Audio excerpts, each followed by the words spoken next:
vaults. We have vaults downstairs with lots of pictures that haven't been exposed to the world for, in many cases, over 100 years. We brought them up, and we're using them as they should be used. But the cabinet room looks beautiful, like it should now.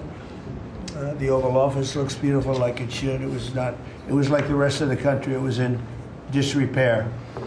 1 year ago, our country was dead, and said to me by many leaders, we had a dead country. Now we have the hottest country anywhere in the world. It's true. The hottest country anywhere in the world. Think of that. In 4 long years of the Biden administration, there were just $1 trillion of new investments in the United States in 10 months. We've secured commitments of over $18 trillion. So they had, in 1 year, less than $1 trillion. That's in a period of 4 years. Think of it. 4 years they had less than $1 trillion. In 10 months we have more than $18 trillion. Is that right, Scott? It's even going to be higher than that. It'll be higher by and going up. Sir. And we're waiting for the Supreme Court case, and it's so important and so vital for this country because we're not only respected again, we're putting out wars by our trade policies, and we're taking in hundreds of billions of dollars, and our country is wealthy again and secure again, and it's part of national security, and I hope that goes well. I think it's very important, but think of the number. We're going to be over $18 trillion in 10 months, and which is a record times probably 8 or 10 times, I think more than that, for any country. There's never been a country that's had that kind of an investment ever in history. And there's never been a country that's had half of that. It's a tremendous thing that's taking place. We have companies moving in from all over the world, from Mexico, from Canada, from Europe, from China, from Japan a lot. We just had Toyota is going to spend $10 billion, they just announced, on building new plants in this country. Our workers, they're going to be our workers, but they're spending a tremendous amount. So the stock market has set 46 all-time highs, and this last Friday, which is called Black Friday, was the biggest ever online sales that there's ever been by a lot. More Americans are working today than at any time in the history of our country. I mean, these are the facts we have to get out. And, you know, there's this fake narrative that the Democrats talk about, affordability. They just say the word. It doesn't mean anything to anybody. Just say it. Affordability. I inherited the worst inflation in history. There was no affordability. Nobody could afford anything. The prices were massively high. Do you remember when we took over eggs? You did a great job on that, Madam Secretary. Agriculture, Brooke. Eggs were 4 or 5 times higher than they had ever been. They said don't order eggs for Easter at the White House. And we ended up doing it, and we got the egg prices way down, lower than what they were before. But the word affordability is a con job by the Democrats. They say affordable. I watched the other day where some very low IQ congresswoman talked about affordability, affordability, affordability. She had no idea. Their prices were much higher. As an example, energy, gasoline, we're now at about $2.50 a gallon. We're going to be, I think, at $2 a gallon. We could even crack that at some point. I'd love to do it. And we could do it more easily if we weren't building up the strategic national reserves, which Biden emptied out before the election so that he could try and get elected, meaning he started it, then he got thrown out of the race. Then she took over and she kept it going, and they emptied out these strategic national reserves, which are really meant for something else. They're not meant to keep people happy with their gasoline price. They're meant for war. They're meant for problems, big problems. He emptied it out, and then she continued it during the process of trying to get elected. Didn't work out too well for him. And they virtually brought it down to the lowest level, I believe, in history. And it didn't have much of an impact because the prices were very high. But our prices now for energy, but for gasoline, are really low. Electricity's coming down. And when that comes down, everything comes down. But the word affordability is a Democrat scam. They say it, and then they go on to the next subject. And everyone thinks, oh, they had lower prices. No, they had the worst inflation in the history of our country. Now, some people will correct me, because they always love to correct me. even though I'm right about everything. But some people like to correct me, and they say 48 years. I say it's not 48 years, it's much more. But they say it's the worst inflation that we've had in 48 years. I say ever. But whether it's 48 years or ever, it's pretty bad. We had the worst inflation that we've ever had. Since last January, we've stopped inflation in its tracks. And there is still more to do. There's always more to do, but we have it down to a very good level. It's going to go down a little bit further. You want to have a little tiny bit of inflation, otherwise that's not good either. Then you have a thing called deflation. And deflation can be worse than inflation. But we have it almost, we'll soon be at a perfect level, but we inherited the worst inflation.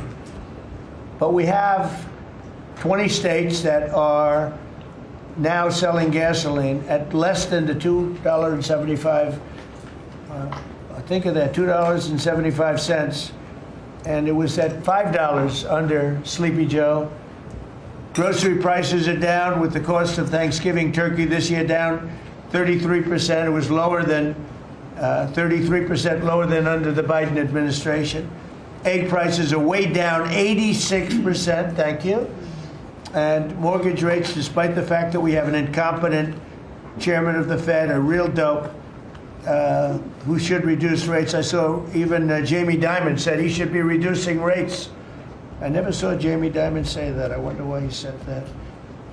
But he really said it because he's right. But we have a guy that's just a stubborn ox who probably doesn't like your president, your favorite president. But they're going to be coming down. We'll be announcing somebody probably early next year for the new chairman of the Fed. I talked to Scott about taking the job, but he doesn't want it. You got the greatest job here. Yes, sir. Right? He said, no, I want to stay chairman. I want to stay right where we are, Treasury. And I think we're doing really great, aren't we? Yeah? We're doing great, sir. It's a great team to be part of. Yeah, no, it's amazing. Under my executive order to lower prescription drug prices, which I think is the single biggest thing we've ever done that nobody writes about because you're fake news. I've made unprecedented deals along with Bobby and Oz and all of the people that work on it. A lot of people that you wouldn't even think work on it, but they do, to slash drug prices by 200%, 300%, 400%, 500%, 600%, 700%, 800%. Nobody's ever heard of it before because I instituted favored nations and no nation agreed to do it. And then I said to the nations, if you're not going to do it, I'm going to charge you 100% tariff, which is more money than we're talking about. And they said, sir, we'd love to do it. Please, we would be honored to do it. And they agreed that they would go along with the whole thing. Nobody thought you could do it because they felt, number one, you couldn't get the drug companies to do it. So we're paying, as an example, for the, let's call it the fat drug, F-A-T, for fat people. Anybody use it at the table? Don't ask. But the fat drug was $135. Think of that. For certain people, $1,300 for certain countries, $1,300 in New York. So in New York it was $1,300, and in London it was $135. And a friend of mine called me, he said, what is this? Why is it? He got used to paying $1,300. Well, now what we have it down to is, Bobby, what's the number? Like 150 or something? We have it down to a low number, don't we? Yeah, it's around 100, 125, 150. Think of that. So we got it down from $1,300 to $125 to $140, depending on various countries. In other words, we're paying the lowest price, tied for the lowest price in the world. People said you could never do that because you couldn't get the countries to agree to it. I did. Every country agreed to it because I said, if you're not going to agree to it, that's okay, I'm going to charge you tariffs. And as soon as I said that, they said, we agree. And then we had to be a little tough with the drug companies, but they came along. The bigger problem was the countries. The countries just wouldn't go along with it, but they did. Every country. So we have reduced drug prices. by 500, 600, 700, 800, 900%, depending on the drug, depending on the company, depending on all of the different factors involved. Nobody's ever even thought of drug reductions like that, price reductions. And I told you the story that in my first term I was so proud of myself because I reduced drugs. It was the first time in 28 years that drug prices were reduced. It was 1/4 of 1%. And I was so proud of myself. I said, it's the first time in 28 years that drug prices went down over the course of a year, over the course of a presidency. 1 year, 1/4 of 1%. I had a news conference. I was so proud. Now I got them down, not 1/4 of 1%. I got them down 400, 500, 600% and more. And the fake news won't write about it. And it's going to have a huge impact on healthcare because a big part of it's buying drugs, buying prescription drugs.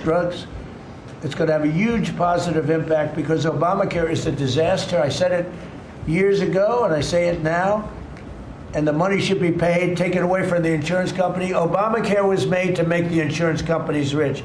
Their stocks have gone up 1,000% in a short period of time because the money goes to the insurance company. I want the money to go to the people. Let all the money go to the people, and let the people go out and buy their own health care. And I see on television, people are advertising now, we will help you buy health care.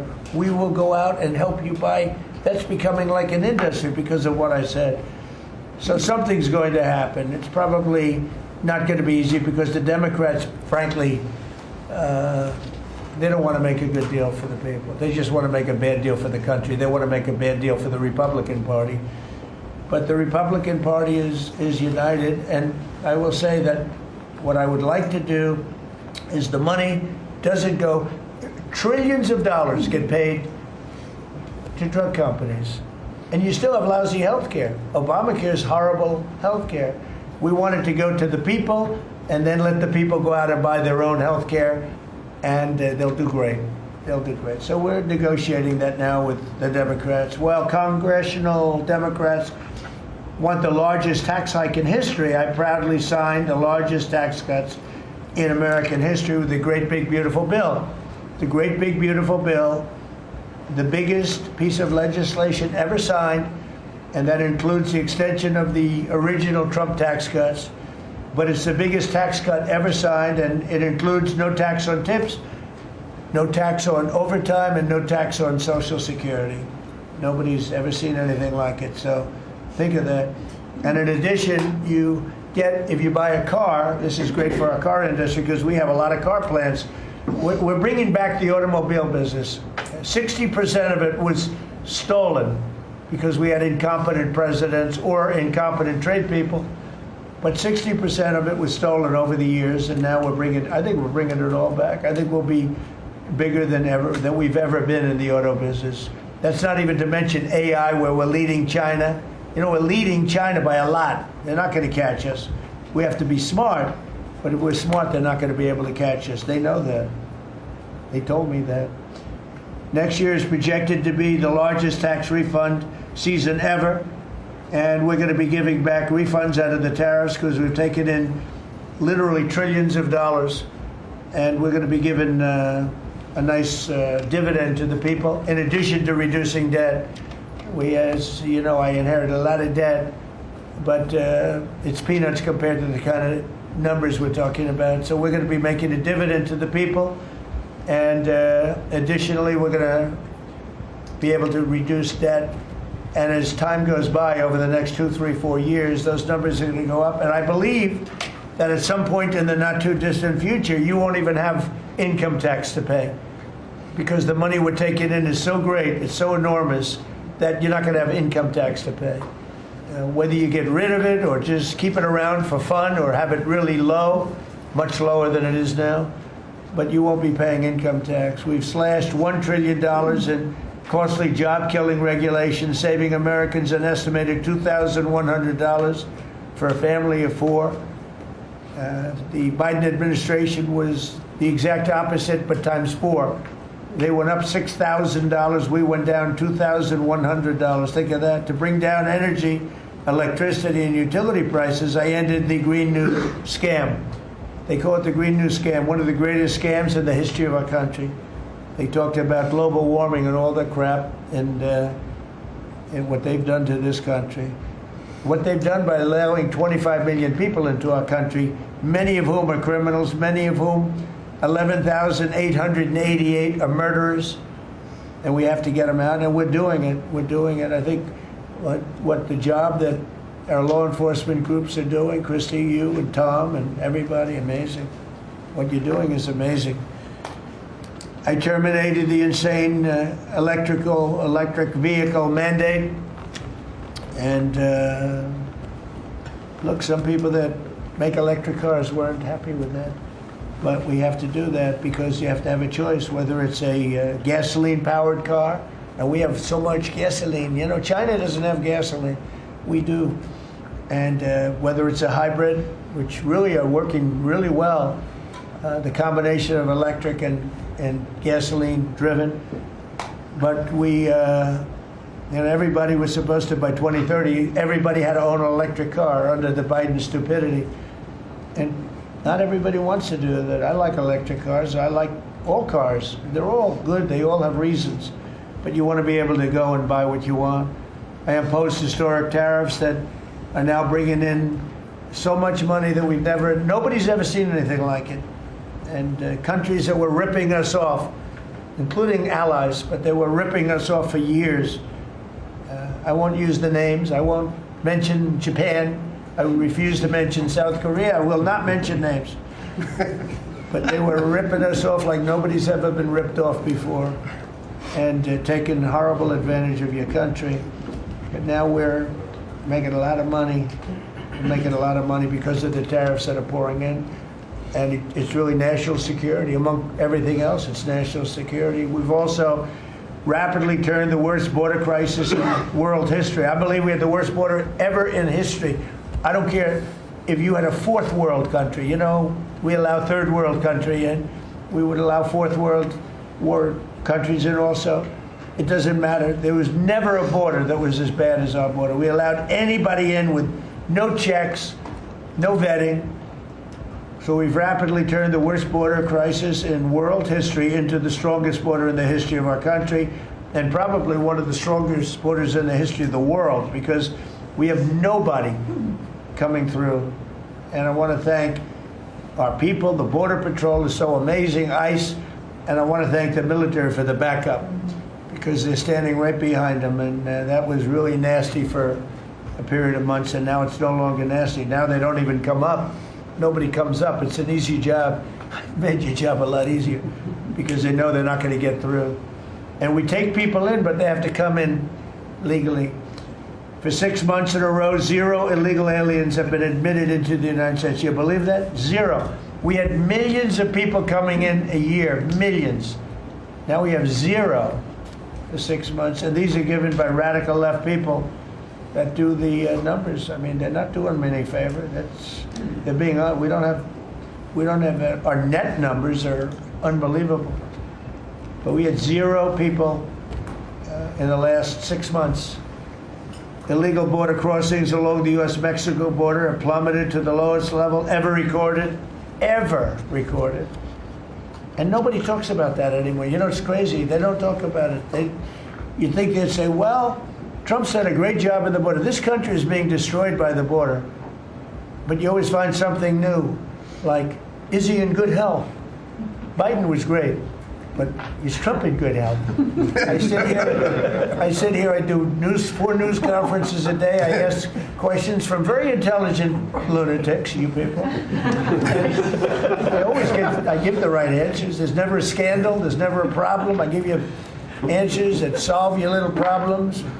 You go back and you can't find anything, but you do stories about Biden was in wonderful health. The guy didn't do a news conference for 8 months.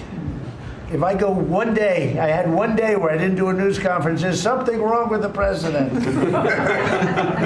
You people are crazy. I'll let you know when there's something wrong. There will be someday. That's going to happen to all of us. But right now, I think I'm sharper than I was 25 years ago. But who the hell knows? By the way, I took my physical. I got all A's, everything. But they said to me, would you like to take a cognitive test? I said, is it hard? They said, yes. I said, well, I'm a very smart person. Who was the last president to take one? No president has ever agreed to take one. Because when you get into the mid-questions, meaning, 10, question number 10, 11, 12, 28, 30, they get harder and harder. And they said, would you like to do it? I said, well, no reason to do it. Nobody's ever done it. I'll do it maybe, but there's really no reason. They said, sir, the problem is this is Walter Reed Hospital. And that's a military hospital. And that means that things are, sort of open. It's not like private where you have, if you do poorly, we'll have to, probably you'll find out. I said, I won't do poorly. I'm a smart person, not a stupid person.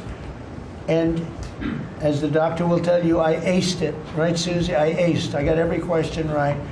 And these are tough questions. These are questions that I would say 99% of the people that I'm talking to right now, meaning the people from the fake news, would not do well in those exams. But I'm the only one that took it. I got every single question right. And then I read in the New York Times, is Trump sharp? Trump is sharp. But they're not sharp. That's why they're going out of business, the New York Times. I hear that they're losing so much money, it's ridiculous. They're a bunch of fakers. But we can never let another thing happen like what happened to us with a fake election, with a rigged election, where a guy like Joe Biden assumes the presidency. Because the man was grossly incompetent. And he was incompetent 30 years ago. But he was really incompetent for those last few years. And our country was put at great danger because of it. So for 6 months in a row, we had 0 people. Illegal border crossings along the U.S.-Mexico border have plummeted to the lowest level ever, ever, ever. Think of that. And the net benefit to our country is enormous, incalculable. America is strong and respected again. On the world stage, we're really respected. In fact, I went to a NATO and they were calling me the president of Europe. We're doing very well. We have a lot of respect. As you know, we have a problem with a war that our people are trying to settle now with Russia and Ukraine. We are not involved in the war monetarily anymore. Biden gave away $350 billion like it was candy. That's a massive amount of money. And much of it in cash, a lot of it in equipment. I don't give away anything. We sell the equipment to NATO. The European nations pay us for the equipment, 100% price. And then they bring it to Ukraine or whatever they do with it. But we're trying to get that settled. I've settled 8 wars. This would be the 9th. And our people are over in Russia right now to see if we can get it settled. Not an easy situation. Let me tell you what a mess. It's a war that never would have happened if I were president. Not even a chance. And it didn't happen for 4 years. We've renamed the Department of Defense the Department of War, and I thought that would be controversial. And frankly, I tell you what, I haven't met one person. There's not one person I've met that doesn't like it. Think of it. We won World War I, World War II, everything in between, everything before it. And then we said, let's change the name. So we changed it back to what it was, Department of War, and Pete's doing a great job.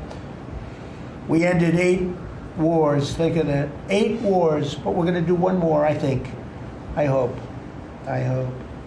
Every time I end a war, they say, if President Trump ends that war, he's going to get the Nobel Prize. So I end that war.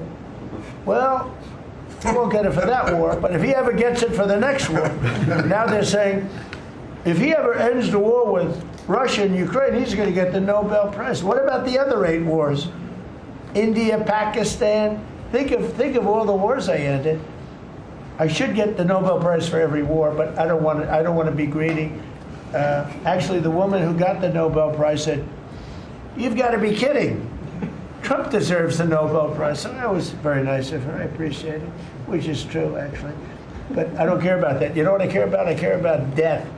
I care about all the people that are dying And last month, 27,000 young people died, mostly young people, mostly soldiers, despite some missiles being shot into Kiev and other places. But think of it, mostly young people. 27,000 people died between Russia and Ukraine last month. What a shame. So we're restoring law and order to our cities and towns. If you look at what's happened, and I want to pay my deepest respects to those two incredible people from the National Guard in West Virginia they came from. I spoke to their parents. Sarah is gone. She passed away. She's looking down on us now, and she loves her parents, and they loved her. They were, somebody said, how are they doing? I said, the word is devastated. Doing. How are they going to do? They're devastated. The rest of their lives they're going to be devastated. She was an incredible person, highly respected, top of her class, everything. She was like a perfect human being.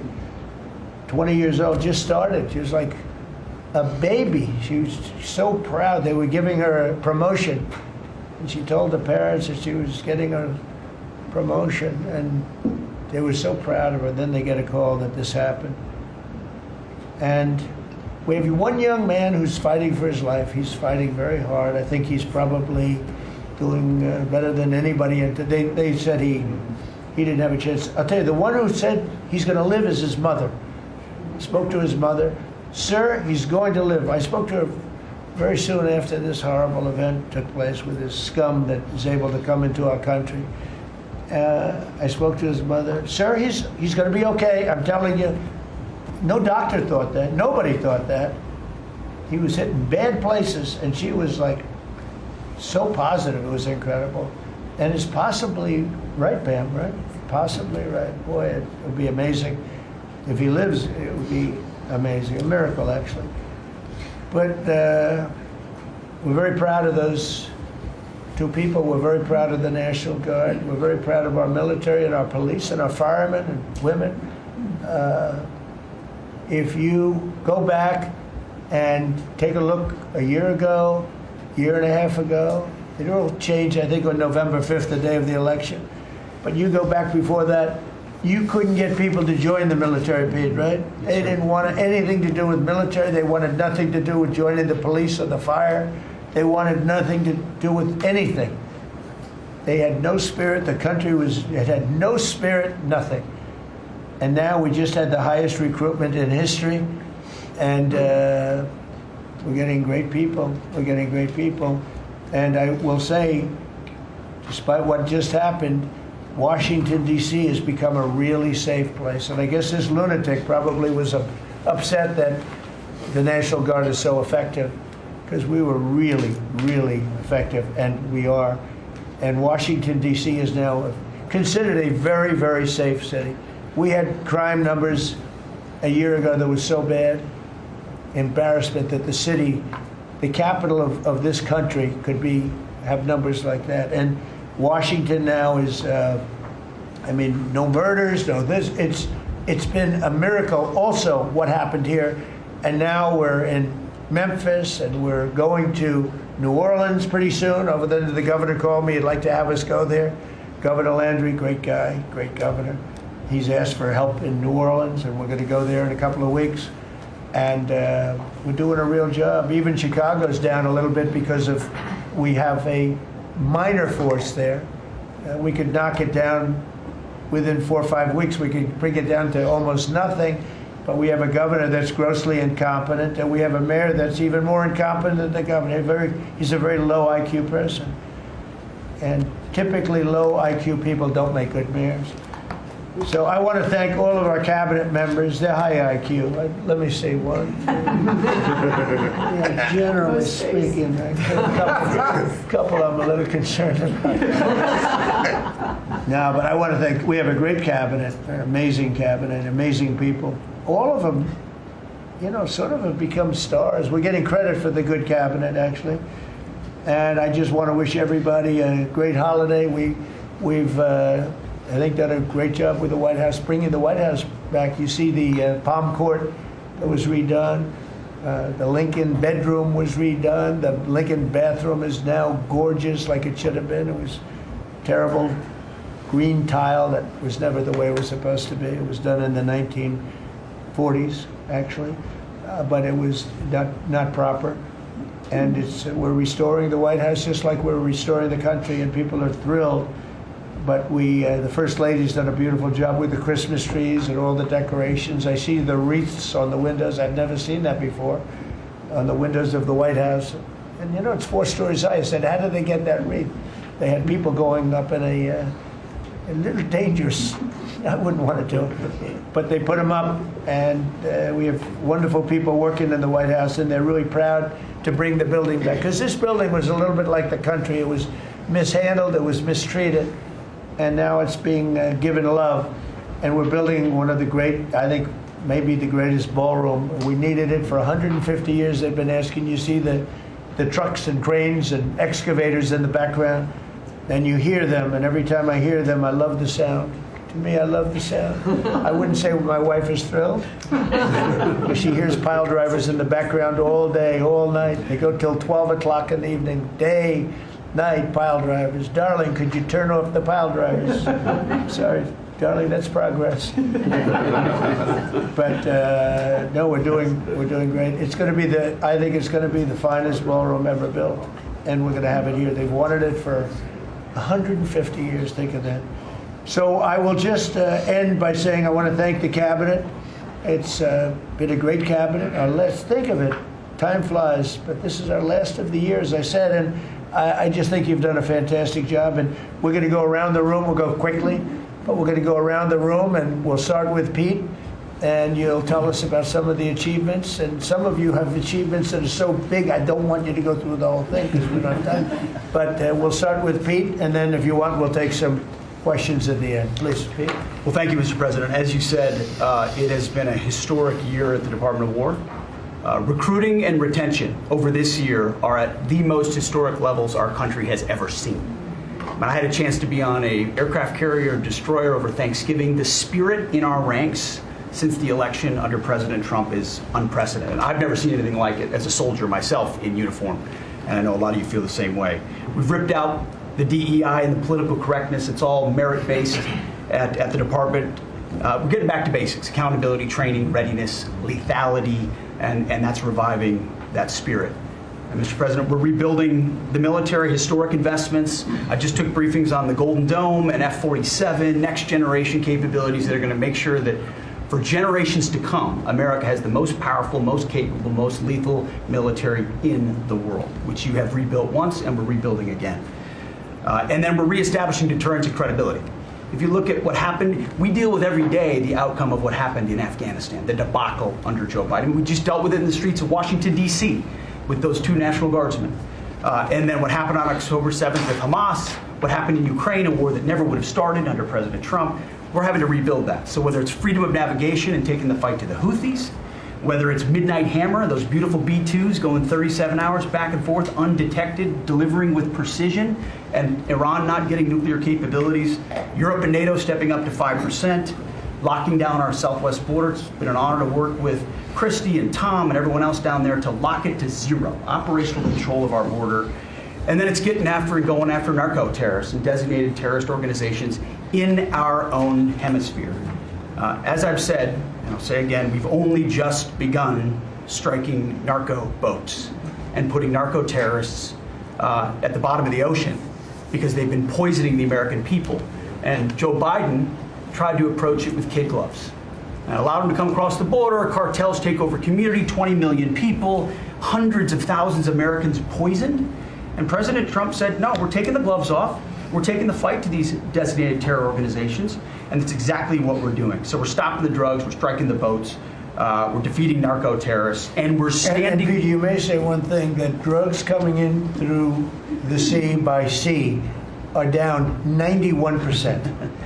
And I don't know who the 9% is. I'm not sure either, sir, because... But down 91% by sea. We've had a bit of a pause because it's hard to find boats to strike right now, which is the entire point, right? Deterrence has to matter, not arrest and hand over and then do it again, the rinse and repeat approach of previous administrations.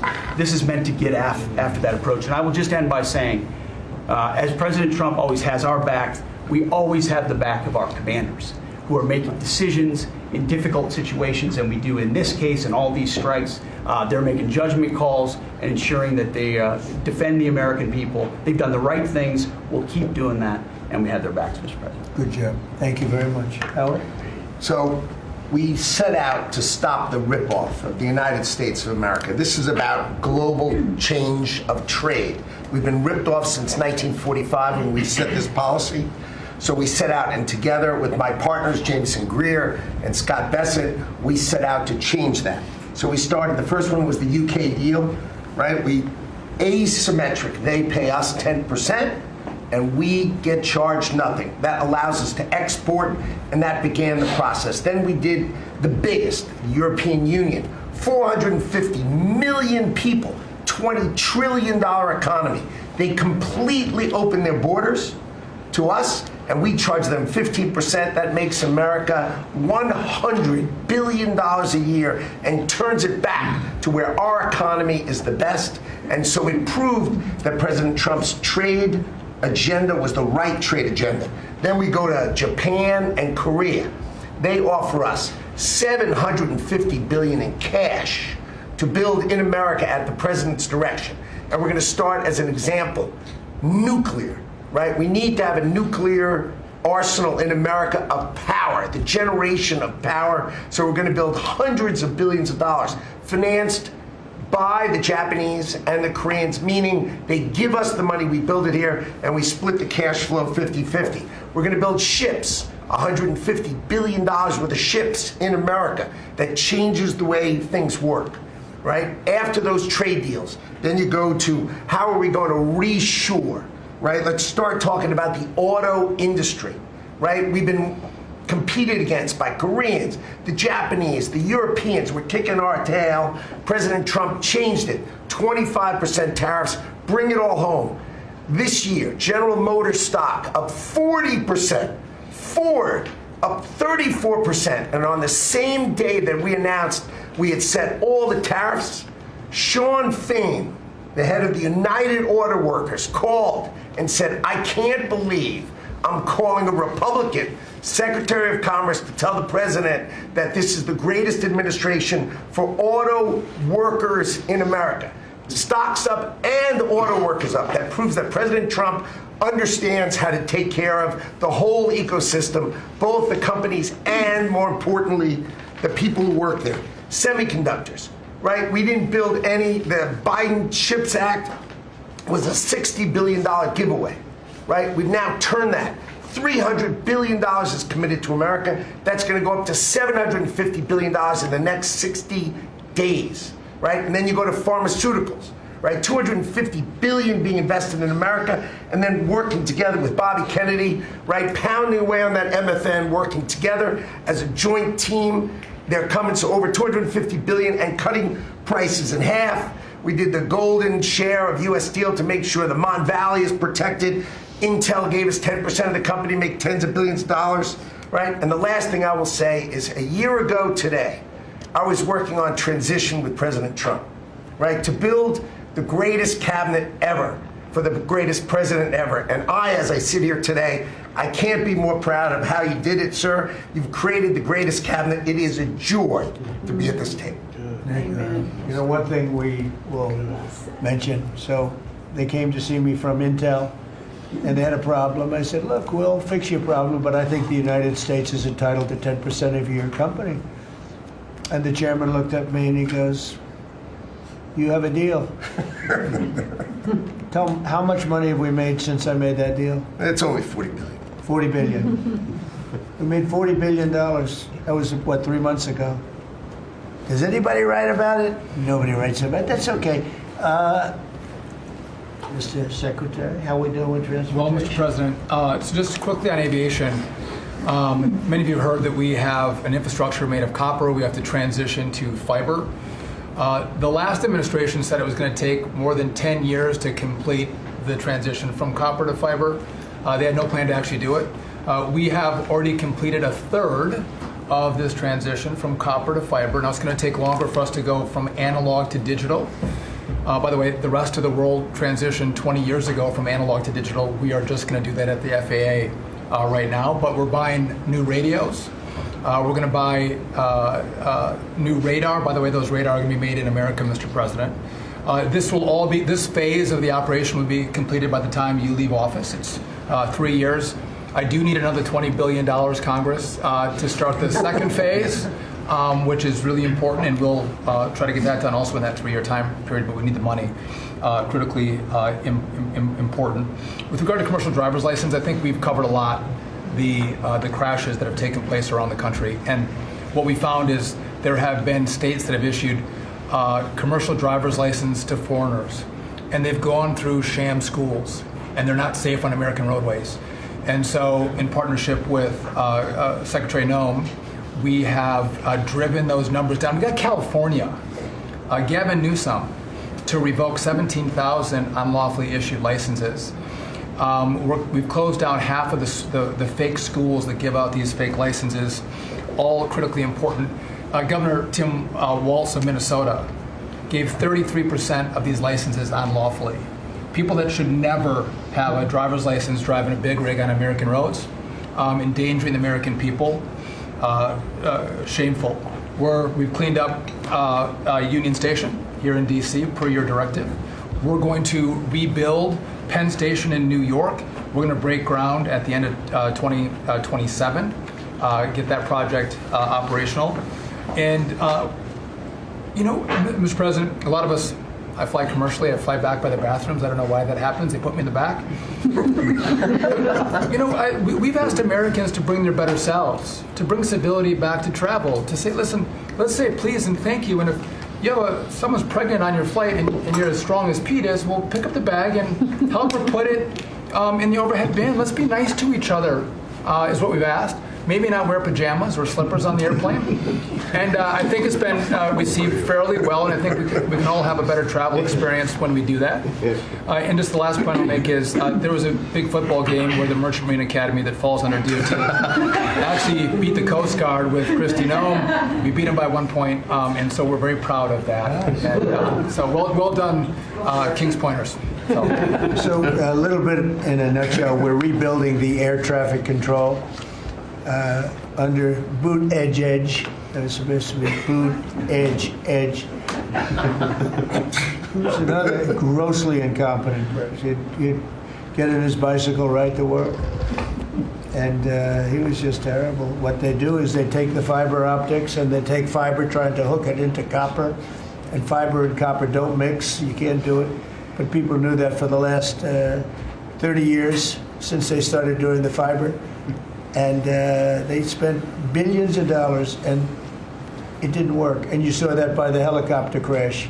You saw that by into the plane. You saw that by a lot of things. So we're doing a brand new air traffic control system, and it's going to be the best, and it's going to be from top to bottom. And we have the 3 top companies in the world bidding on it. And it's going to be one bid, and we're going to have one company responsible, and it'll be the best system. And it's going to make this. Look, our skies are safe. Otherwise, we wouldn't let people fly. But we're going to have the safest skies. We're going to have the best system anywhere in the world. We're also going to rebuild Dulles Airport because it's not a good airport. It should be a great airport, and it's not a good airport at all. It's a terrible airport. It was incorrectly designed with a good building. Actually, it's got a beautiful terminal. Saarinen was the architect, one of the greatest architects in the world at the time. A great architect. And so they have a great building and a bad airport. But we're going to turn that around, and we're going to make Dulles Airport, serving Washington and Virginia, Maryland, etc. We're going to make that into something really spectacular. We have an amazing plan for it. And other things, but you're doing a really good job. I appreciate it. The people movers of Dulles, we had a crash recently.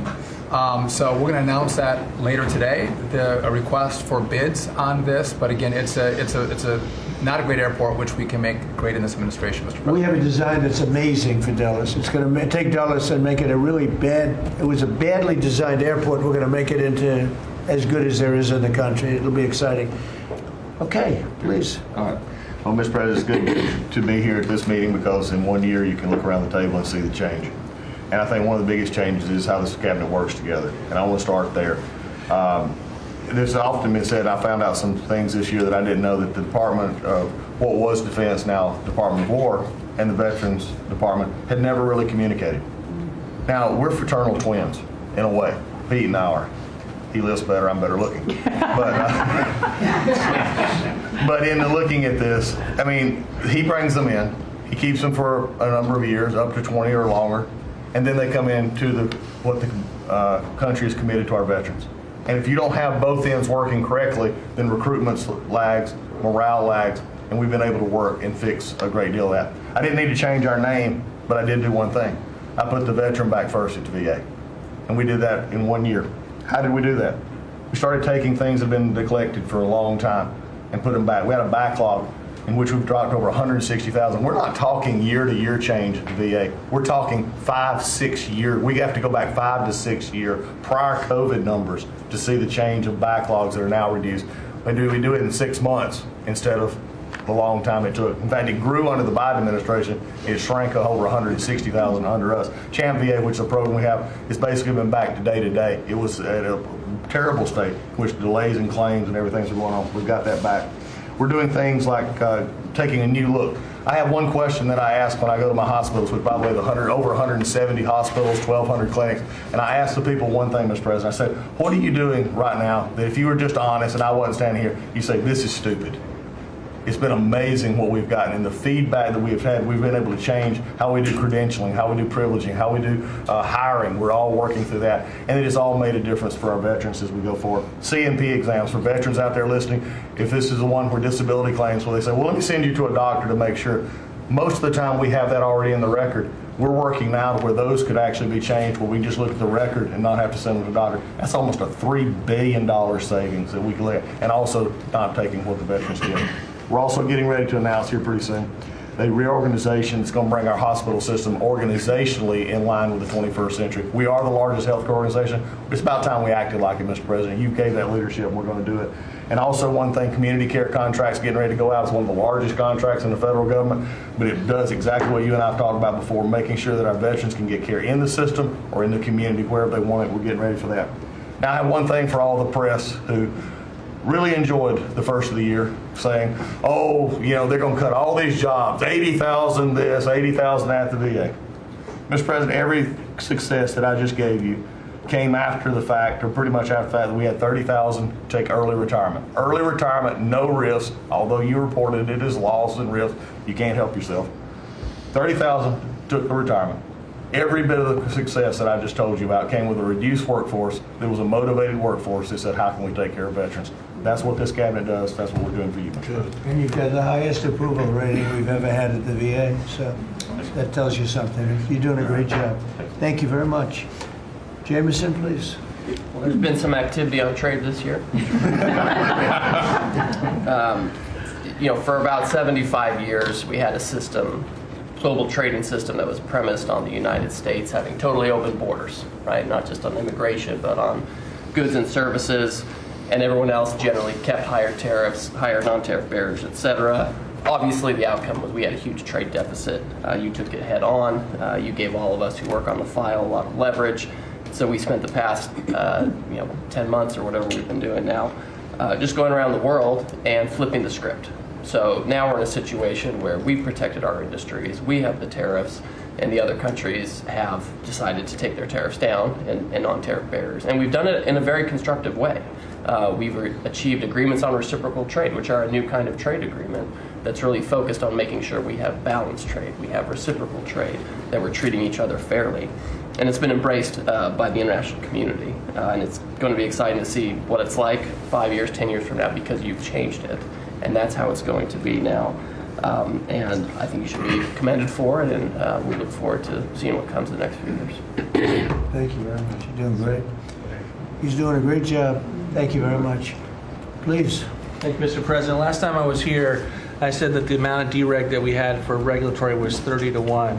Since then, it's up to 48-1. Your goal had been 10-1, which was in excess of 6-1 in the first term. It's actually much higher than that, but I made my team redo the threshold a little bit because it sounded so unbelievable. But the amount of work that's being done with this entire team is astronomical. And another detail in that is that when we propose a rule, some of the biggest ones that you care the most about don't go into that count until they are finalized. So next year's we should be even more eye-popping. One of those to talk about is the federal acquisitions regulations, which you gave us a charge 6 months ago to dramatically reduce. In 6 months, we've lowered it by 25%, 500 pages, 2,700 mandates, which is a third of the mandates. That's going to lead to savings, competition, and speed. So probably $40 billion for the agencies in savings over the course of 10 years. When we get up and running, it'll be north of between $200 and $400 billion. Competition, about 45% of government bids only have one bidder. So you got no competition in that situation. That will now change, and then we're just getting faster, months, and hopefully we turn it into years, which means you all around this table can buy things that you need quickly, and that you have better vendors to come, many of them small businesses who want to participate in the federal procurement process. So making all sorts of improvements on that front. It's very exciting. Thank you, Mr. President. Greater than the regulations. We're cutting them at levels never seen before. And I have the record from the first 4 years, but we're blowing that record away, so it's been really great. Good. Scott? Yes, sir, Mr. President. Great to be with everyone. And, you know, when you were giving your report, which was fantastic, and I listened to the report of all my colleagues here and those that will come, it reminds me when I played in the NFL, we had this thing called game film. You know all about film. And we had a saying that said, the film don't lie. The film tells a real story. And I hope that the American people, when they watch the film that's going on now in this time in our history, that they will see that America is greater today than it ever has been. And so I thank you for that. And thank you for giving us good stories that we can tell for the American people. Scott, we're saving our country. Yes, sir. Okay? And I don't want to be braggadocious. We're saving our country. Our country was going down and would never have been able to come back. We're saving all of us, but we're saving our country. All right, go ahead, please. Yes, sir. So at Housing and Urban Development, in keeping with your executive order, sir, in making America's streets safe and beautiful again, we've been very intentional about making public housing in our country safe. And I want people to know, our colleagues know this, but people in America know that we actually care about people that live in public housing around our country. A lot of public housing is wrought with crime, sex trafficking, drug trafficking, illicit drugs, illegal aliens living in public housing, but we've put them on notice to let you know that it's not lost on us. We care about the people, we're paying attention to it, and we're going to root out crime in public housing. We've been very focused on working with the Memphis Safe Task Force, the DC Safe and Beautiful Task Force, working with Pam and Christy and others, and law enforcement. Our law enforcement is tremendous. Every single night they go out and they go to public housing to make sure that our people are safe, mothers and children are safe. And so at HUD, you know, it's a different day. We're running new plays. The film was real bad when I came in, I'm going to be honest. But we are giving the people that live in public housing the assurance that they will be safe. And we also announced a new crime hotline, sir, that people that live in public housing, if they see criminal activity, if they see illegals living there, if they see drug trafficking, if you see it, if you hear it, report it. Don't be afraid. And so work with our Office of Inspector General. We've set up this crime hotline, and also working with Christie and Department of Homeland Security, making sure that everyone that lives inside of public housing is accounted for and that they are American people. And so I say that and I emphasize that to know that we prioritize American people and American people only. Lastly, sir, in Atlantic City, we took over the Atlantic City public housing because the living conditions were deplorable. And they have people that have been living there for 3 generations, and they were being treated very bad. And so I took it so that we can now give people a safe place to stay. And working with the First Lady in the Foster Youth Initiative has been a great joy for me and our team. So thank you for doing that executive order to make sure that our foster youth have a safe landing pad and have financial literacy as they age out of the foster youth system. And sir, you talked about affordability. HUD has supported over 1 million Americans in home ownership and affordability, and over 560,000 are first-time home buyers. So I hope that the press will write about that good news, that 1 million people are able to own a home and to refinance their homes. And sir, we are moving our building from DC to Alexandria, Virginia. So thank you for your support. We're going to save the American people about $500 million. So that's my report. Thank you, sir. Thank you, Scott, very much. Brooke? Well, coming off of Thanksgiving, moving towards Christmas, I think it's the season of Thanksgiving, and 2 words for me are gratitude and joy. Gratitude to you for, as Howard said, bringing this team together. I say it a lot, but I'll say it again, that this is like family at this point, and I don't know that there's ever been an organization like this, at least a government like this in the history of our country. These jobs are hard, but the joy every day in getting to fight for America and save the country is the privilege of all of our lifetimes, I believe. So thank you for that. At U.S. Department of Agriculture, the People's Department, Abraham Lincoln launched this department in 1862.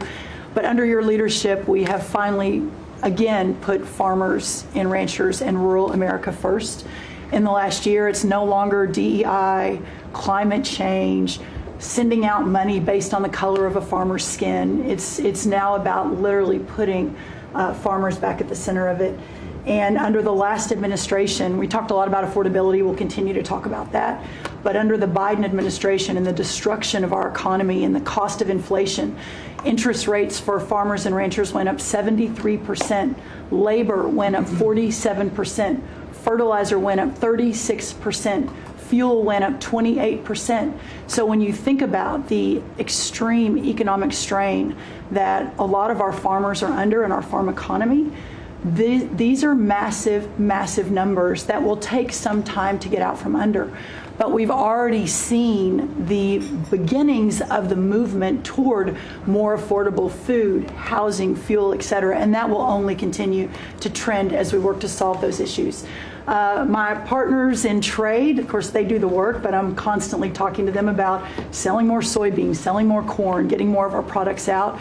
But when we really think about how to solve for this idea that for so long our farmers, many of them have been farming for government checks instead of moving their product around the world, these trade deals change that forever. And it isn't one trade deal or 2 trade deals, it's dozens of trade deals. And so talking about rural prosperity and bringing the golden age back to rural America, which has been lost for too long. And we're going to focus on that next year, hopefully with our vice president, many of our cabinet members. But the opportunity to do that under these new trade deals is unprecedented. And so just putting farmers first, our ranchers first, Mr. President, is such a huge priority and an accomplishment of the last year. The second quick thing is lawfare, and I know you know this better than anyone in the country. When a government politicizes and weaponizes their power to go after average, everyday Americans, well, from you, the top of the HEPA's president, but all the way down to the ranchers in South Dakota, the Maud family, who were facing jail time over a fence line dispute that had been in their family for 130 years. We fixed that. The Henry family in New Jersey, who were facing their farm being taken away for eminent domain to give to affordable housing, we fixed that. So being able to completely change the trajectory of private property rights, but especially as it has to do with our farmers and ranchers and our rural communities, changes everything for our country. And then the third thing, we have so much great things to talk about at USDA, but the third thing, which became very much a part of the national conversation during the Democrat shutdown, was SNAP reform, food stamp reform. When all of America saw what so many of us know and have been working on, but when you have so much rampant fraud in a program that 42 million Americans participate in, now big good piece of news that I hope is written about, since you became president, about 800,000 of those 42 million have moved off of food stamps, which is hopefully the plan with better jobs, higher wages, et cetera. But still, when we found 186,000 dead people's Social Security numbers being used, 500,000 people receiving benefits more than twice. We had a couple of people receiving benefits in 6 states. In February of this year, we asked for all the states for the first time to turn over their data to the federal government, to let the USDA partner with them to root out this fraud, to make sure that those who really need food stamps are getting them, but also to ensure that the American taxpayer is protected. 21 states said yes, not surprised. 29 states said yes, not surprisingly, the red states. And that's where all of that data, that fraud comes from. But 21 states, including California, New York, and Minnesota, the blue states, continue to say no. So as of next week, we have begun and will begin to stop moving federal funds into those states until they comply and they tell us and allow us to partner with them to root out this fraud and to protect the American taxpayer. As Joe Biden was working to buy an election a year ago, he increased food stamp program funding by 40%. So now as we continue to roll that back. So the partnership in Making America Healthy Again is also in food stamps, but a lot of what Bobby and I are doing together is really remarkable. But again, just gratitude and joy for this work, and so grateful to you. The final thing I'll say, a lot of gratitude to Secretary Marco Rubio for wearing his Aggie maroon tie as a reflection of Texas A&M beating Florida handily about a month ago. So Marco, I want to thank you, and much gratitude and joy in my heart as well. Yes. But thank you, sir. We also have to say something about China with one of the largest purchases ever in our country, the soybeans. Yes, sir. And so I want to thank President Xi. We had a great meeting. We were in South Korea, and I went to a lot of other places too, but we met in South Korea, and President Xi was great. And China gave us among the largest orders in the history of your world, agriculture. That's right. So. And sir, may I say, this is the remarkable result of real leadership and your real leadership. Just a couple of days ago, China announced that they were going to halt all purchases from Brazil because they had found some irregularities in some of the soybeans they're buying from Brazil. And what that means is a continued signal that this country and our farmers produce the best, highest quality soybeans, sorghum, et cetera, in the world. And what you've been able to do is open those markets up and again, move toward an era where our farmers are not so reliant on government checks, but they have the markets to sell their product. Having said that, we do have a bridge payment we'll be announcing with you next week as we're still trying to recover from the Biden years. That's right. To help the farmers. We're going to help the farmers. They did not help the farmers. That's right. Thank you very much. Thank you, sir. Scott? Mr. President, it's been a great year on the economy, but the best is yet to come.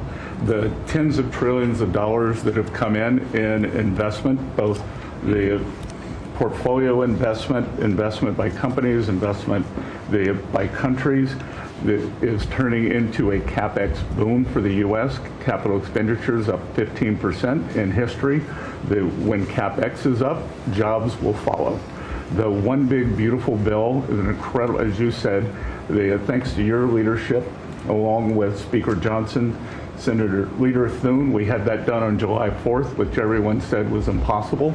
And the great thing about that bill, sir, for the American people, it's for industry, 100% expensing, build your factory here, you can write it off immediately, but you also insisted on the 4 benefits for working people: no tax on tips, no tax on overtime, no tax on Social Security, auto deductibility for American cars, and that is retroactive.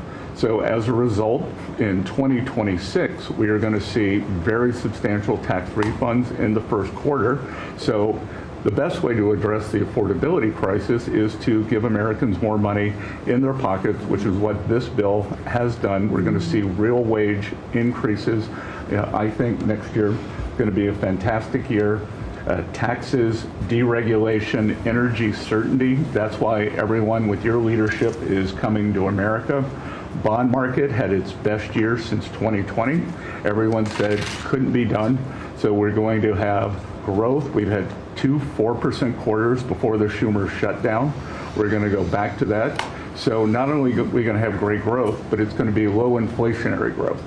And stock market obviously is following, but next year is going to be the year for Main Street as all this kicks in.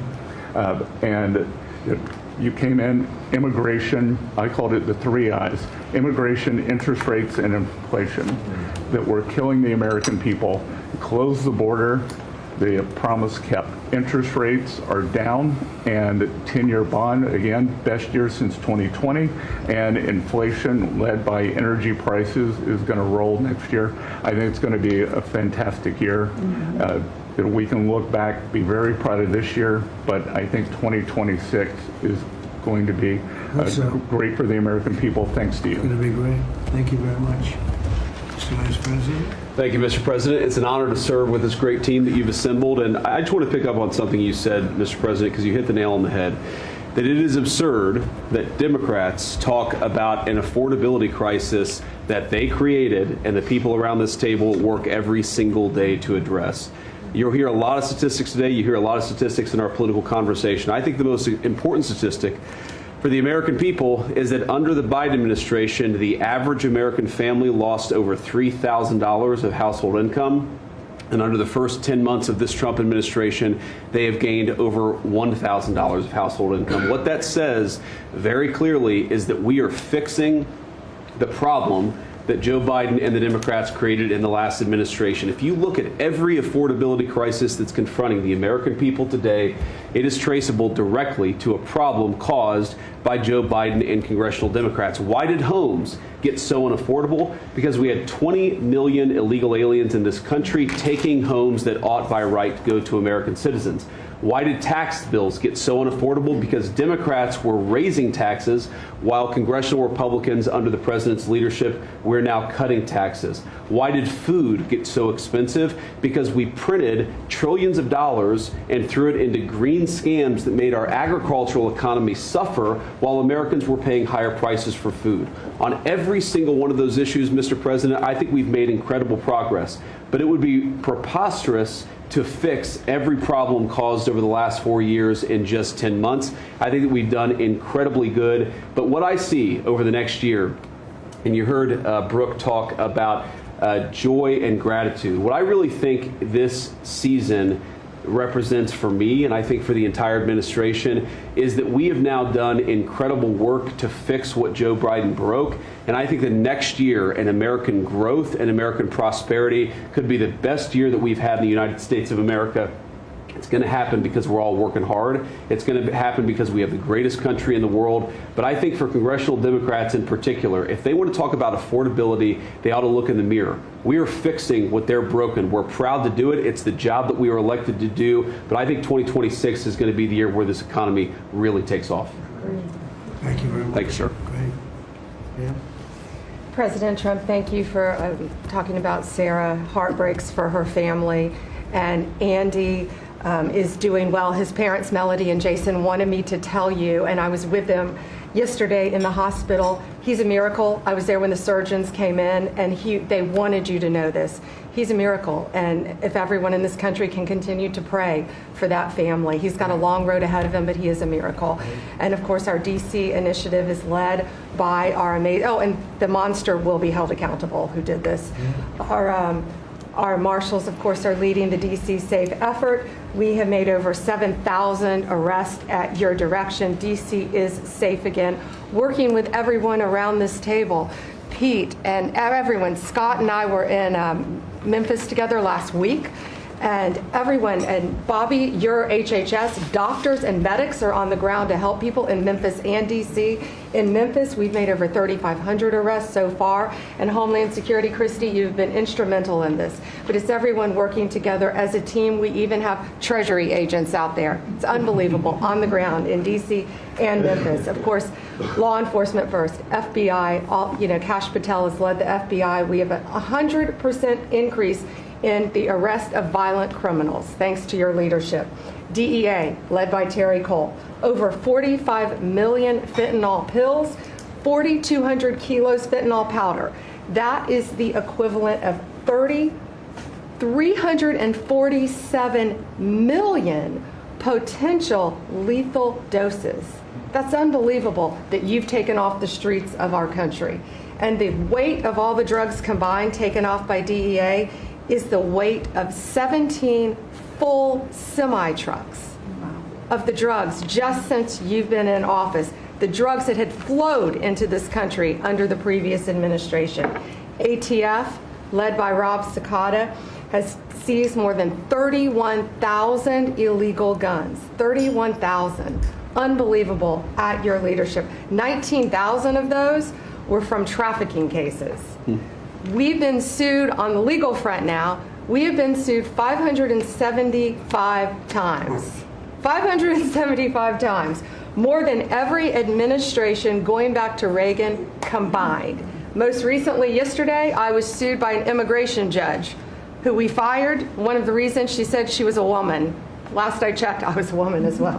But, 24 Supreme Court wins, President Trump, 92% success rate. We told you it would take a while to get to the Supreme Court. We're doing it at record speed, led by John Sauer, of course, Sarah and Hosh, all working together.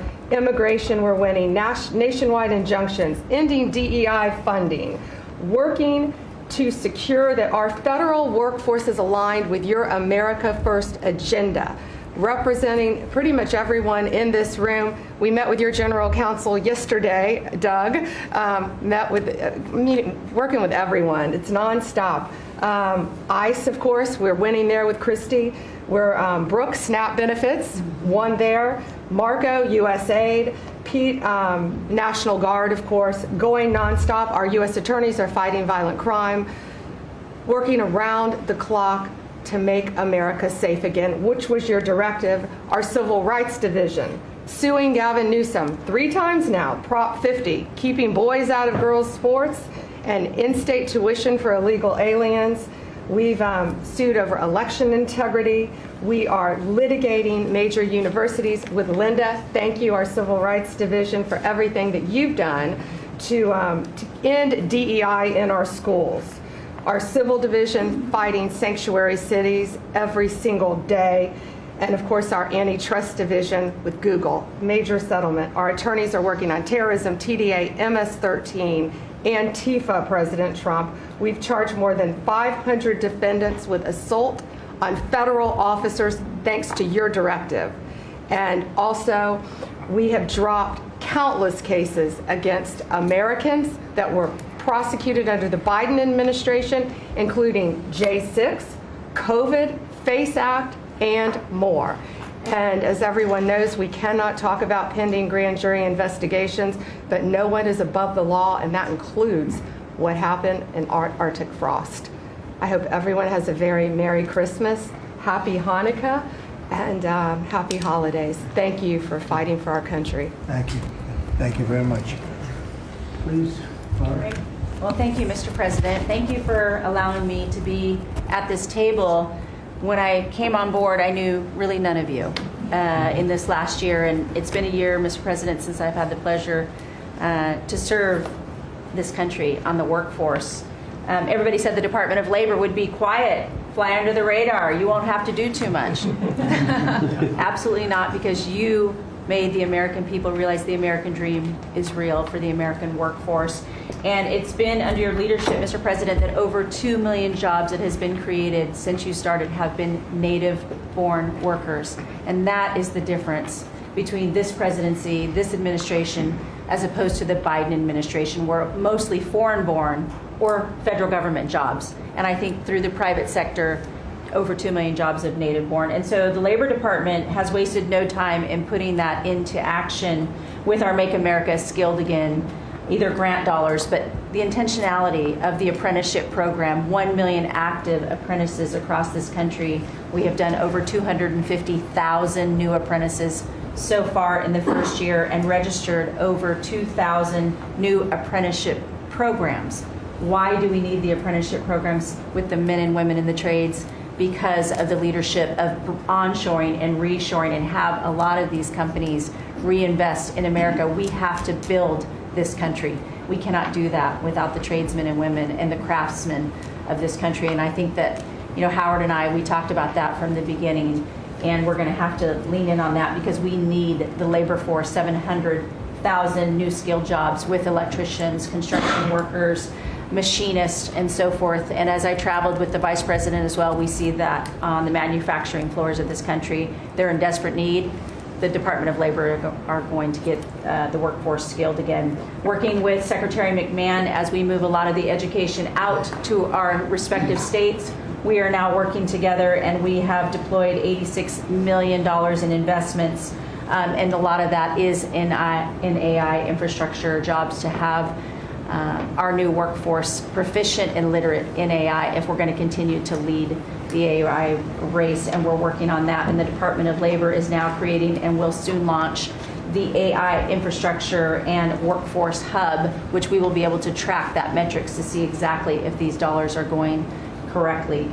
Integrating education and workforce with, obviously, Administrator Loeffler and I are on the road a lot together because we're talking about Main Street as well as a lot of the manufacturing jobs and how we're being an ally to our businesses as opposed to an adversary. For far too long under the Biden administration, we were adversaries to our business owners, and we want to give them a leg up always and make sure that we're paying attention. And we want our workforce to be educated. We do not need the numbers that we have seen across this country where our 4th through 8th graders cannot read, write, or do any math, and they are our future workforce. We have to depend on the American worker first. Also, lowering healthcare costs in line with the executive order. I'm working with Treasury and HHS, and rulemaking is underway to expand healthcare transparency and make pricing more affordable for our employers who offer these to their employees. Promoting retirement security. The department rescinded the Biden administration's guidance that restricted the use of crypto in the retirement investments, and we're seeing more and more of that, where we also rescinded the supplemental statement that discouraged the fiduciaries from considering the alternative assets for 401ks, and that will also come through the Department of Labor, that rulemaking. Ending abuse of cheap foreign labor at the expense of the American worker. We launched over 200 investigations into companies who will have abuse and or fraudulently against the American worker. So Project Firewall was released. Thank you, Mr. President. We want the trained workforce, but we will root out the fraud and abuse, and we'll protect the American worker first. And slashing the job-killing regulations. The department has rescinded discriminatory DEI practices, and I will tell you, reducing compliance costs for businesses as it was for DEI has saved American businesses nearly $1 billion this year by just getting rid of DEI for that compliance cost that they've had to do. So, Mr. President, continuing to skill the American worker, the American workforce is going to be my mission. We have to do it faster. We have to do it quicker. We have to build so that the American people can realize that American dream that you have laid out so eloquently. And it's an honor to serve under this administration and to talk to the American workers who believe in the American dream again, the pride on their face, the pride of the American worker, the skilled men and women who build with their hands. It's an honor. Thank you, and Merry Christmas. Very good job. Thank you very much. Chris? Mr. President, I am honored and frankly inspired to sit at this table with this incredible team of leaders that work every day for one and only one constituency, the American people. Not this group or that group, the American people. The price of energy is very much on the mind of Americans. The biggest determinant of the price of energy is politicians, political leaders, and policies. That's what drives energy prices. Under your leadership, what we've seen in the United States is just a steady drop in the price of gasoline, a huge consumer cost for Americans. As you mentioned early on, well below $3 a gallon right now and trending downwards. There are a number of stations in the heartland of America with $1.99 signs flying today. That's simply impossible without the leadership and changes you brought. Now, of course, you can go to California, where the average price of gasoline is between $4.50 and $5 a gallon today in California. That's just bad political leaders there and bad policies in California. And taxes. And taxes. Taxes they charge on gasoline are just insane. Terrible. And electricity prices is a very parallel story, but it's a bigger moving ship, so the changes are a little bit slower. But Americans are outraged at a roughly 30% rise in the average price of electricity across this country. But everything we are doing together is going to reverse that. Not just stop the rises, but start a downward trajectory in electricity prices. And I can say that with confidence, not because we think these policies will work. We know these policies will work, and I'll get to that in a second. We're going to stop closing power plants. We've already done that, of course. Stop closing the coal power plants and natural gas plants that were shut down. We've got over 30 gigawatts of generators just sitting there today, not allowed to run. Well, of course, we're fixing that immediately. We're going to bring on from our existing grid tens of gigawatts more capacity that'll drive down the cost of electricity. But if we look at the last 5 years to see what works and what doesn't work, the most Trump-aligned policies in the electricity sector were by, no surprise, one of your cabinet members, Secretary Burgum, for 8 years governor of North Dakota. Over the last 5 years, production and demand for electricity in North Dakota grew 35%. Think what data center boom's going to do. And what happened? Electricity prices went down. Didn't rise slowly. They actually went down those 5 years. That's the answer. Trump-aligned energy policies increased demand for electricity. Nebraska and Texas, more Trump-aligned states, had significant growth in demand for electricity. They had electricity price rises, but well below the price of inflation. Unfortunately, Biden brought all of us a lot of inflation. If you look at the other end of the spectrum, California, New York, Massachusetts, Connecticut, Maryland, I could go on. What happened in those states?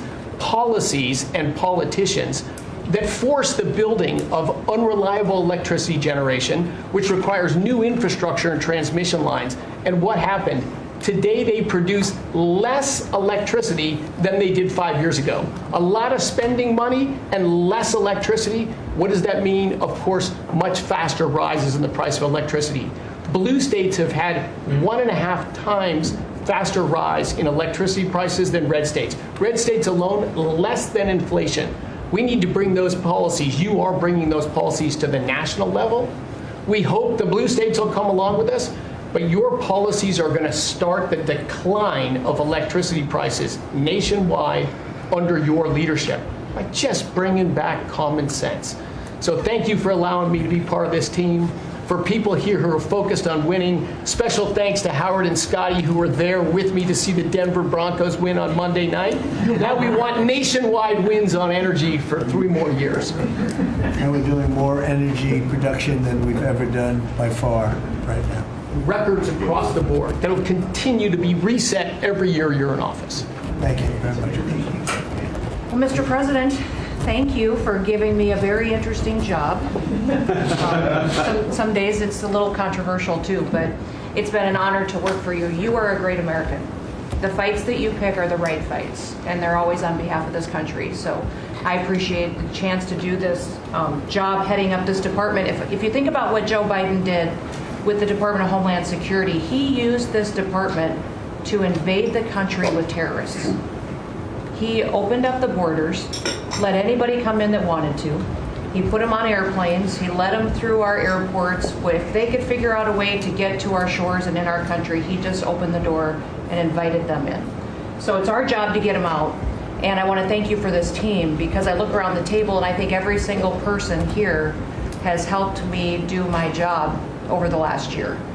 They've supported us at the border and given us resources. Marco negotiates all the travel documents and relationships with other countries to take their people home. 2 million people have gone home already. The people that were here illegally, you've removed from our country and sent home. And we're going to send more home for the holidays too, and make sure that they get to be with their families in their countries. Yes. Mostly the bad ones. That's right. Focus is the bad ones. That's right. And there are a lot of them. The terrible, horrible people. And Pam makes sure she's fighting for us in court so that we can get up every day and be bold. We're going to hire our 10,000th ICE officer. Will be on the job within 10 days. So we have hired 10,000. We've had hundreds of thousands of applications. We've got within the department, TSA went through this government shutdown without any delays. They all showed up for their shifts and worked hard doing security. And they have been absolutely fantastic. Sir, you made it through hurricane season without a hurricane. Yeah. And so FEMA, you kept the hurricanes away. So we appreciate that. And FEMA is deploying resources and dollars 150% faster than ever before. So somebody does have something bad that happens to them, you are immediately there helping them and telling them they have the resources to get back up on their feet. So we have built and deployed hundreds of miles of border already. You have cut the fentanyl flow over the southern border by over 56%. You've saved hundreds of millions of lives with the cocaine you've blown up in the Caribbean. And, you told me to look into Minnesota and their fraud on visas and their programs. 50% of them are fraudulent, which means that wacko Governor Walz either is an idiot or he did it on purpose. And I think he's both, sir. He brought people in there illegally that never should have been in this country, said they were somebody that they're not. They said they were married to somebody who was their brother or somebody else. Fraudulent visa applications, signed up for government programs, took hundreds of billions of dollars from the taxpayers, and we're going to remove them and we're going to get our money back. And we're going to, this next year, make sure that we only put people in leadership positions in this country that love this country and have its back. So thank you for letting us get up every day and have a purpose. We Thank appreciate you very it. much. Thanks, Chrissy. Appreciate it. Mr. President, you're exactly right. We are saving this country. We're doing it one Main Street at a time, and we're doing it at record speed and at record levels.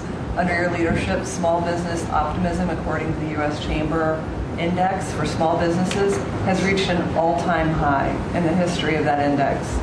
So on Main Street, the economy is coming back thanks to your leadership, thanks to getting Biden inflation under control.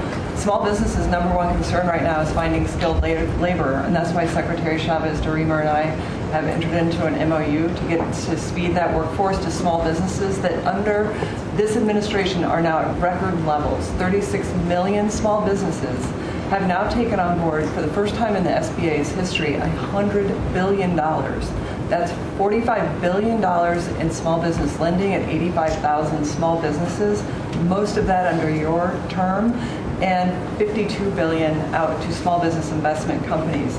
So we are running this agency like the best run bank in the country. We are growing small businesses across Main Street, and we're deregulating to the tune of $100 billion, working with all my fellow cabinet members. And thank you for putting together the best cabinet in history. Iron sharpens iron, and thank you for bringing such a strong leadership group together. And then finally, I've walked factory floors from Alaska to Maine, and the workers, the small businesses, most manufacturers in this country are small businesses, 600,000 of them.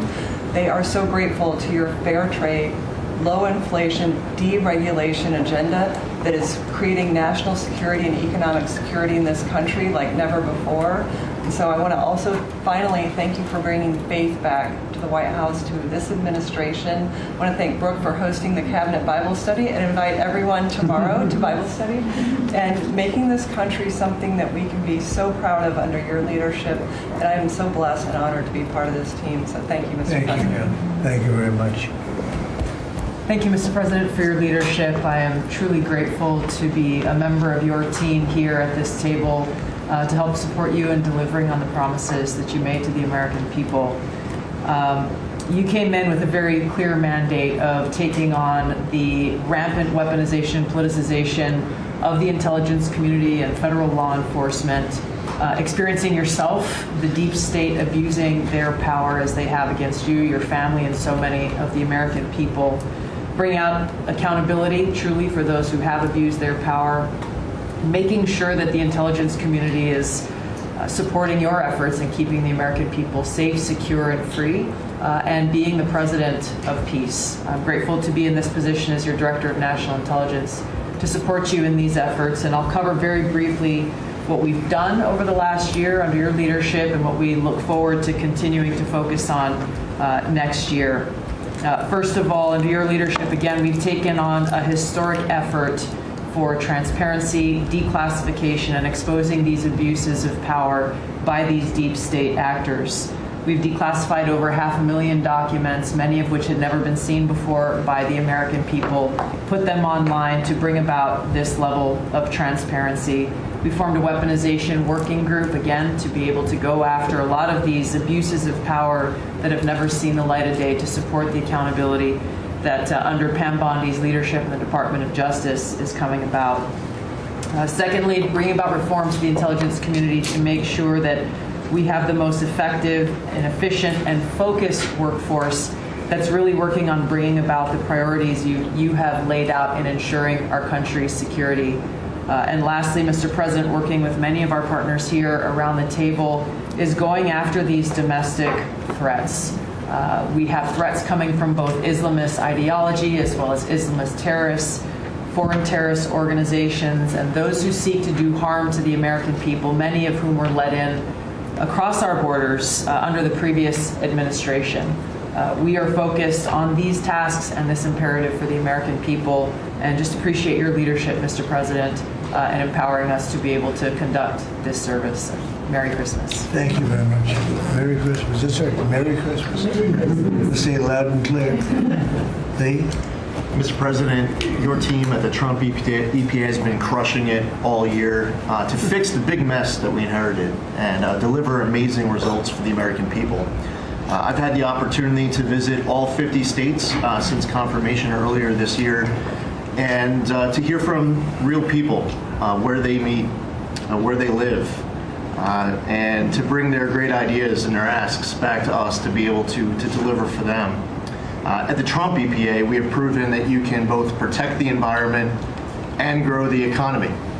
On the environmental front, since you were sworn in earlier this year, we have averaged a big environmental accomplishment every single day. On the 100th day, the 200th day, the 300th day of your presidency, each time we released a list of our top 100 environmental accomplishments. That has included a historic LA wildfire cleanup that you ordered us to complete in record time, which we did, and the Army Corps, under the leadership of our great Secretary of War, did their part as well. The federal government completely did all of the work needed to allow these residents and businesses to be able to rebuild, but poor leadership at the local and state level, unfortunately, is still resulting in these property owners unable to rebuild, and it's wrong. We also were able to reach an agreement with Mexico to be able to implement a plan to permanently end a decades-old raw sewage crisis on the southern border with Mexico. And Secretary Rubio and his team, Chris Landau, Ambassador Johnson, they've been amazing to get that done. On the deregulatory front, we have proudly launched a massive blitz that amounts to the largest deregulatory effort by any agency in the history of the United States. To put some perspective on it, in 1 year, at one agency, we will do more deregulation than entire presidencies have done across all agencies. It's incredible. You could go back across 4-year terms, 8-year terms, you've never seen this much deregulation. One agency, 1 year. In fact, when finalized, the proposed rescission of the 2009 Obama EPA endangerment finding amounts to the largest deregulatory action in the history of the United States of America. From fixing the agency's definition of waters of the United States, which is important for our farmers, our ranchers, and other landowners, to the effort to end electric vehicle mandates and promote consumer choice, eliminating regulations designed to eliminate entire sectors of our energy economy. We're thinking big and we're delivering big. We have reduced terrible derailments on diesel exhaust fluid systems. We're getting water moving faster, new pipelines and power plants built, and we're helping to unleash energy dominance. Mr. President, on the operational front, we have significantly reduced the size of the agency workforce, and we are accomplishing more with less. It's all about priorities, and our focus is on fulfilling our statutory obligations, helping to fast-track project approvals that were taking way too long, and closely following the law, as well as key Supreme Court decisions like Loper-Bright to overturn the Chevron doctrine.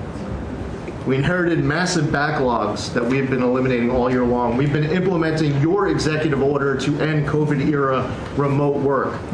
We consolidated real estate, canceled expensive media subscriptions, and closed a Biden EPA museum that none of you knew even existed. I'm sure none of you actually visited.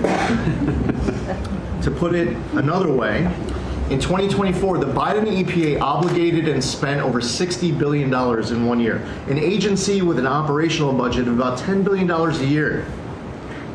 In their own words, caught on camera, they were tossing gold bars off the Titanic. wasting precious tax dollars to pay off well-connected Obama and Biden officials. And they were doing it without any apology or regret.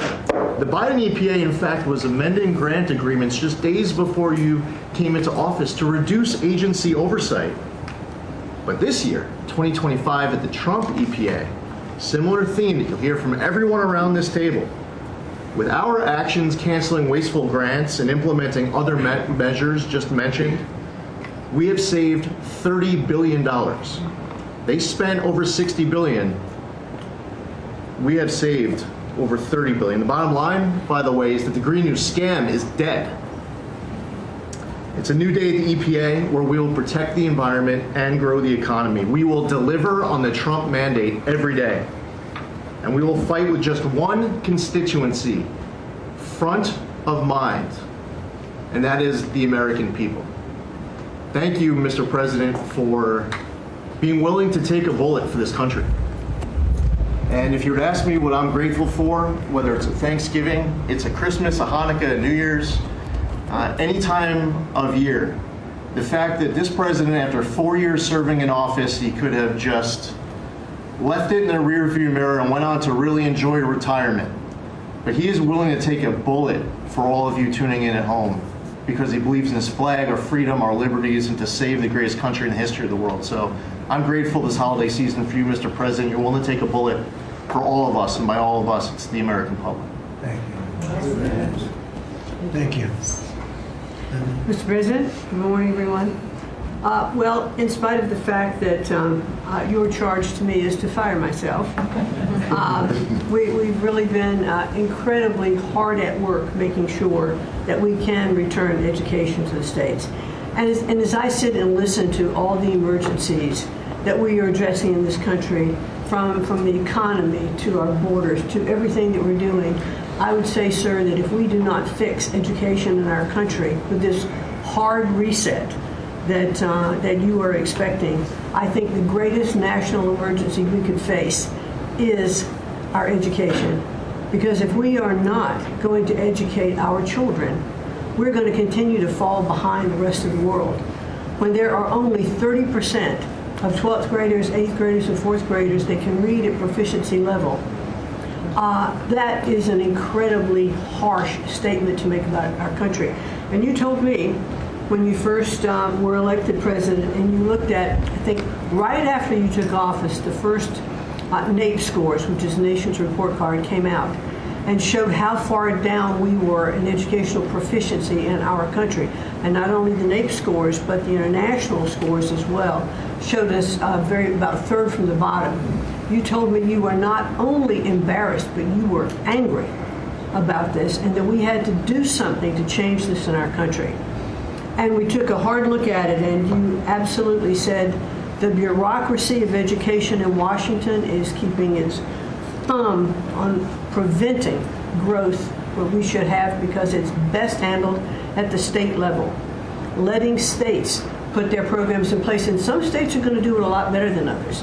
But it's not going to happen from Washington, D.C. And when I hear things like, well, with no disrespect to any other country in the world that have really great programs, Germany, Sweden, Norway, I hear about this all the time.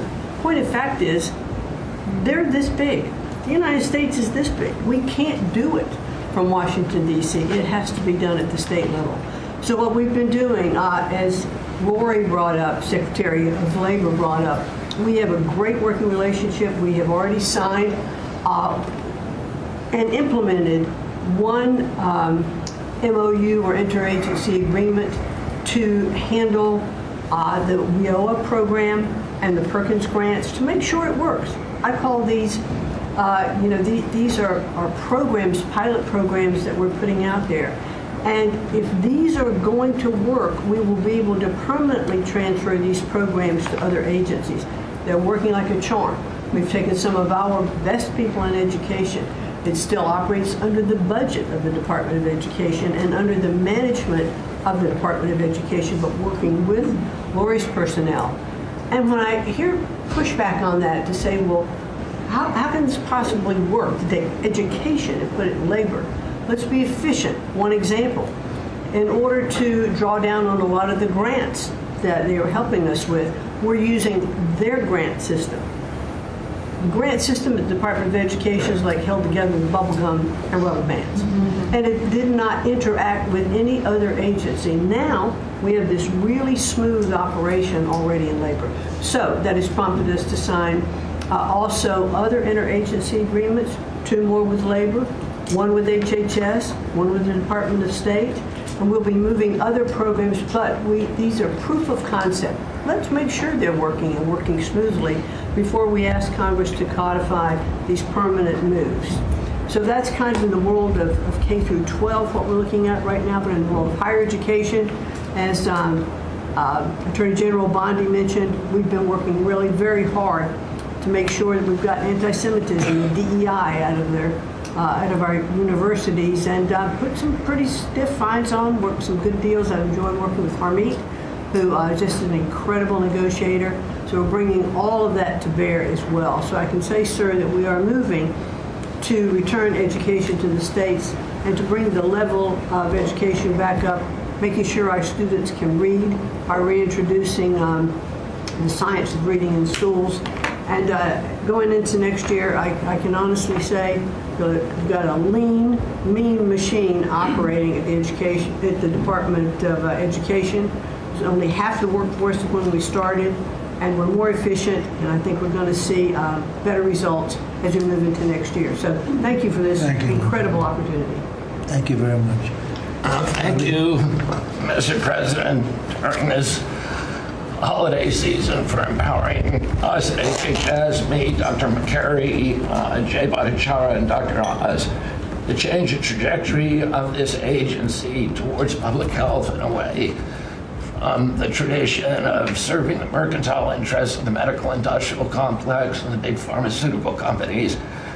2 weeks ago, we ended, under your leadership, a 20-year war on women by removing the black box warnings from hormone replacement therapy. The medical cartel was telling women that hormone replacement therapy during menopause was dangerous for them. In fact, here's what the science said.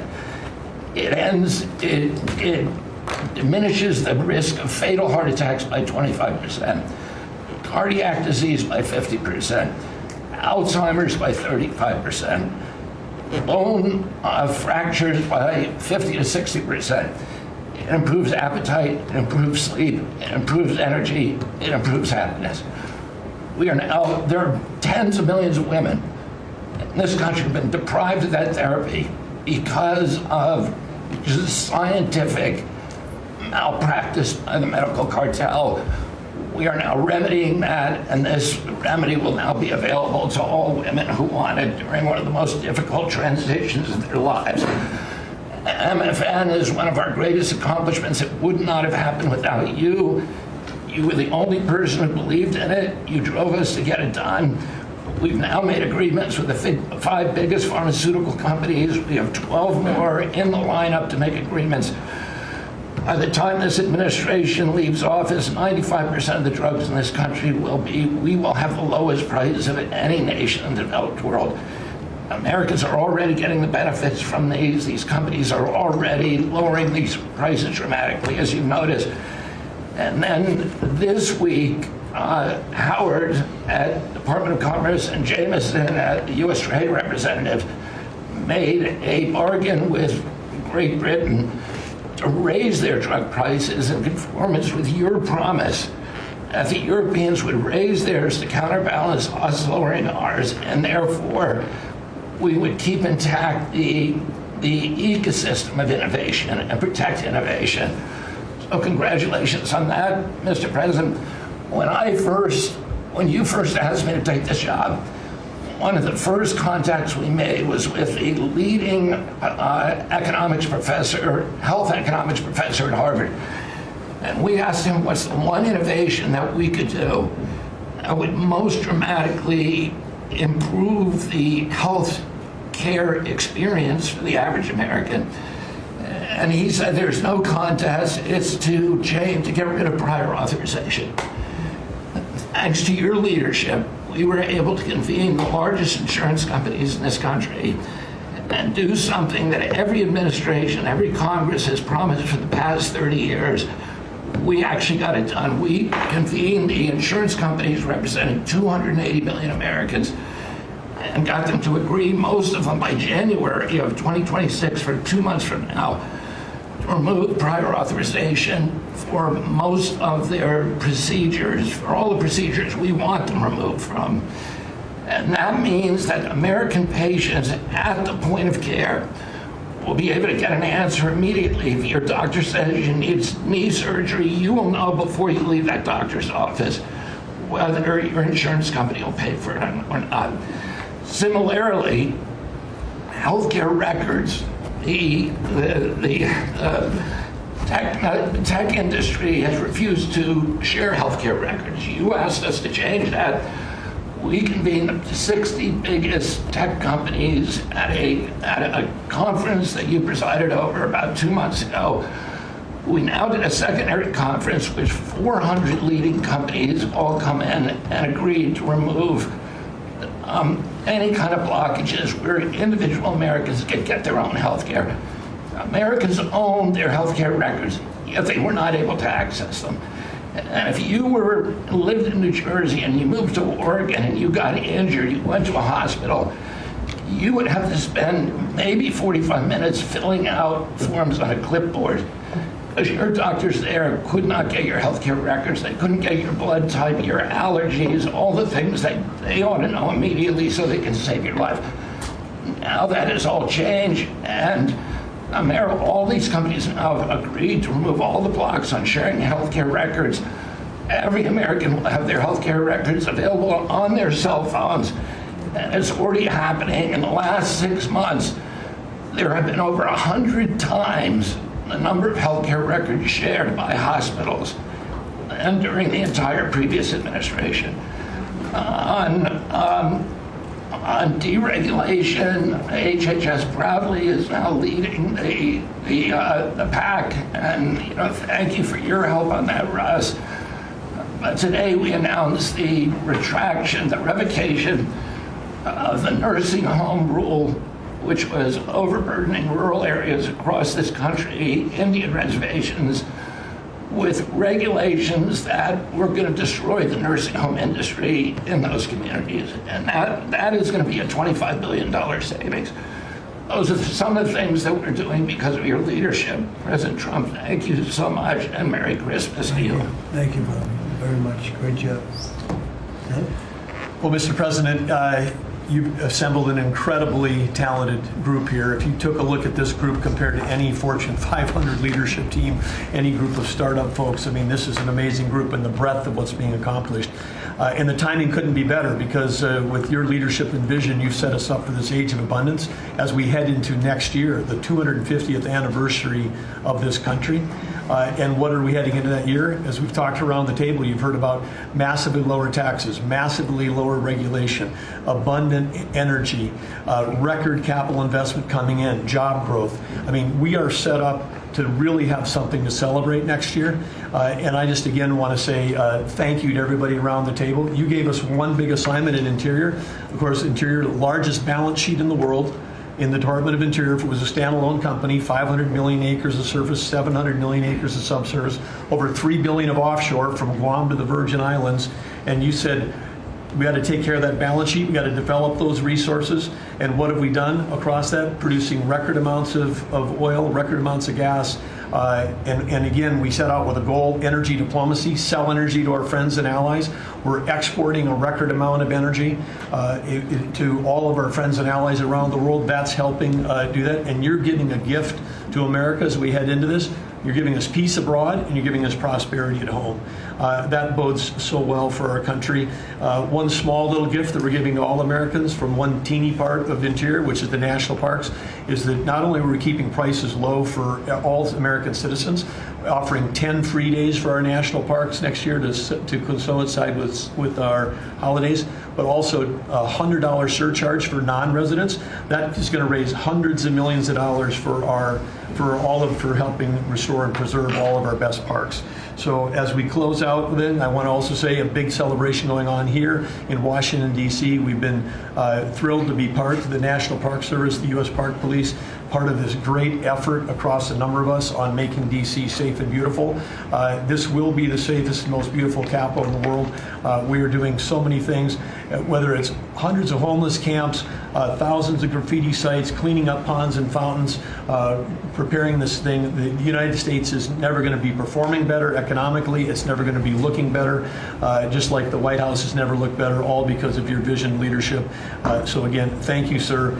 You've given an incredible Christmas gift to Americans by setting us up for an incredible 250th anniversary. That's very nice. Thank you, Dad, very much. Marco?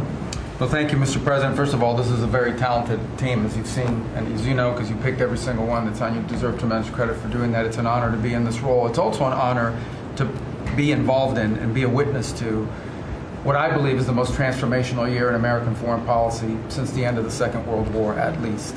And it's transformational because for the first time in a long time, we have a president who basically puts America at the forefront of every decision we make in our relations with the world. And that may sound weird to people, like, of course you always do. No, that hasn't always been the case until about a year ago. And I think we've all witnessed in our own respective spaces how in every interaction the president has with the world, the goal he has in mind is very simple. Does what you want us to do, or is it what or is it going to make us stronger? Is it going to make us richer? Is it going to make us safer? If it is, he's for it. If it's not, he's against it. If something's going to make America weaker or poorer or less safe, the president's going to be against it. And every single thing he has done in our foreign policy has been driven by the American people in mind. And I can go down the list. Why has he focused on mass migration? It's very simple, because no country is safe if you can just walk in without us knowing who you are into your country. We've seen the destruction that that's wreaking, not just in our own country, but the impact that it's having in Europe and in many other parts of the world. You talk about trade deals and the trade situation has been involved in. People, all this reporting on it. It's very simple. The president views the last 40 years as an era of which American workers and American farmers have been ripped off.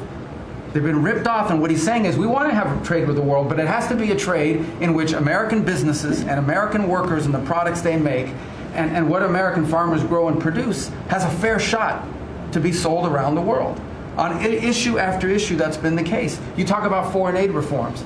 This is not our money. This is taxpayer money. When the president has said we're going to do foreign aid, but we're going to do foreign aid for countries that are aligned with the United States and in a way that doesn't waste the taxpayers' money.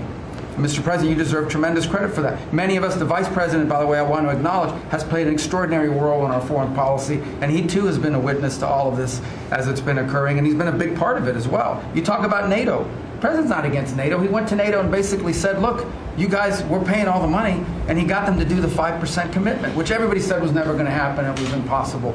Everything this president does is driven by the American people. Whether you don't have to agree with the actual move, but understand the motivation. The motivation is always you, the American people, and what's good for you, for your family, for the country, and for our economy. But the president is also committed to peace in a way that all of us have seen. He achieved in Gaza, and he does it, by the way, not just because he hates war and he thinks wars are a waste of money and lives, but because he's the only leader in the world that can. No other leader in the world could have pulled off what happened in Gaza. And I can tell you, I can't get into the details. The Vice President knows what I'm talking about. That deal doesn't happen without the president's direct interaction with the leaders that were involved in this decision making. And everyone said that deal couldn't hold. And then the president shepherded through the United Nations of all places to get a global coalition of countries to line up behind the peace deal, behind the border peace. And it's still, every day is a challenge, but it's been driven personally by the president. It's the reason why we're involved in this whole Ukraine-Russia conflict. That's not our war. It's not the president's war. This war started, it never would have happened if you'd been president.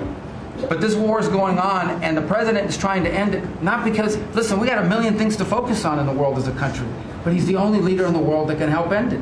And that's why even as we speak to you now, Steve Woodcock is in Moscow trying to find a way to end this war, to save lives of 9,000 people, Mr. President, as you know, are dying every week. More people are dying a week in that war than have died in the entirety of the U.S.'s involvement in Afghanistan or Iraq. Just think about that, how bloody and destructive it is. The president's taken on this issue of Sudan personally, not send out deputies to do it. Again, far away from the United States, because he's the only leader in the world that can bring it about to an end, not to mention all the other peace deals, very dangerous ones like India and Pakistan, or Cambodia and Thailand. And so on all these things, Mr. President, I think you deserve tremendous credit for the transformational aspect of our foreign policy. For the first time in probably 4 decades, the American foreign policy is driven by what is good for America and Americans, whether it makes us safer and stronger and more prosperous. If it is, he's for it. If it doesn't, he's against it. And that sort of clarity is transformational. I close with this, and I know I'm last, so I wanted to be fast, but there was a lot to cover. I do want to say this is the most wonderful and magical time of the year. By that, of course, I'm referring to the college football playoffs. And I just want to say this as a point of personal privilege. And I'm a Florida Gator, but if the University of Miami gets screwed out of the college football playoffs after going 10-2 and beating Notre Dame, the whole thing should be scrapped, and you're going to have to take over it next year. That's great. Amen. Thank you all very much. I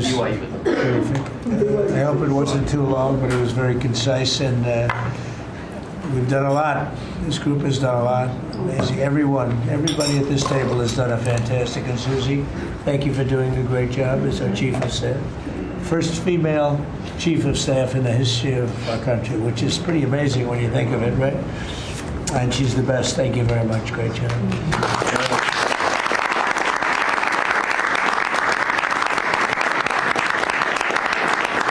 So after that, do you want to ask any questions? Mr. President, there's been a lot of speculation about who the next Fed chairman could possibly be. You said you have somebody in mind. How many names were you given on the final list? And does that person currently work on the board of Federal Reserve? Well, I'd say that we probably looked at 10. Then Scott interviewed some people that I didn't know, but he knew. And a lot of people were involved in the process, actually. And Howard was involved. But I think we probably looked at 10, and we have it down to 1. That's what it is. I want to ask you about Elon Musk, if I could. You talked about Elon Musk. You had him in dinner here in the White House. Is he now back in your circle of friends? Well, I really don't know. I mean, I like Elon a lot. He was he really helped during the election with his endorsement. He felt strongly. Look, we had one problem. You know, I didn't want to have everybody have to have an electric car, and he makes electric cars. And yeah, I think we get along well. No, on affordability.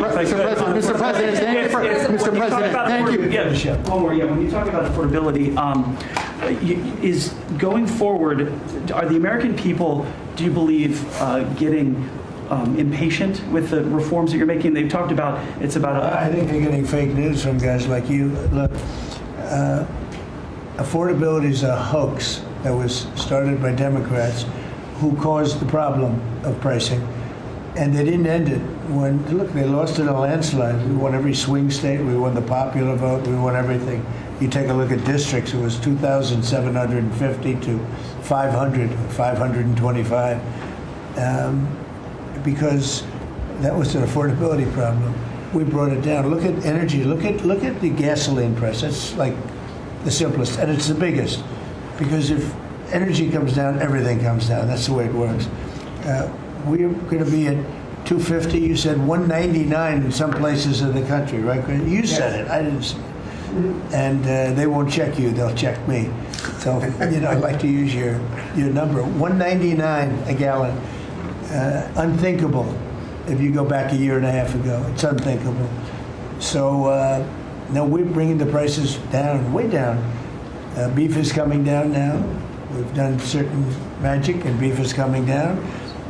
But we inherited horrible prices. We inherited really the worst inflation in history. We inherited that. When I came in, that's what he had. And we fixed inflation. And we fixed almost everything, if you want to know the truth, including 8 wars. We got 1 to go. But including 8 wars.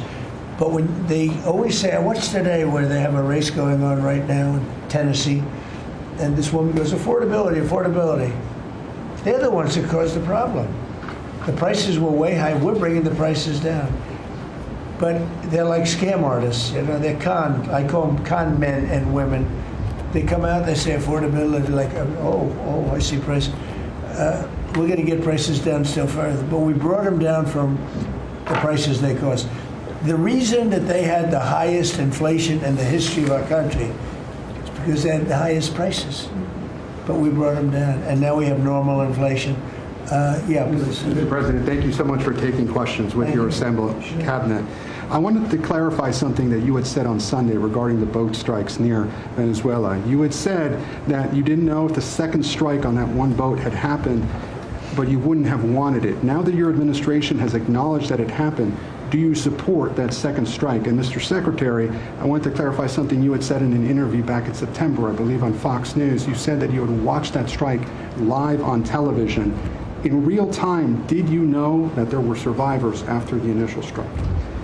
Well, look, all I know is this. Every boat that you see get blown up, we save 25,000 on average lives, 25,000 lives. They've been sending enough of this horrible fentanyl and other things like cocaine and other things, but fentanyl right now is the leader of the pack, to kill our entire nation. Because a little speck on the head of a pin can kill somebody.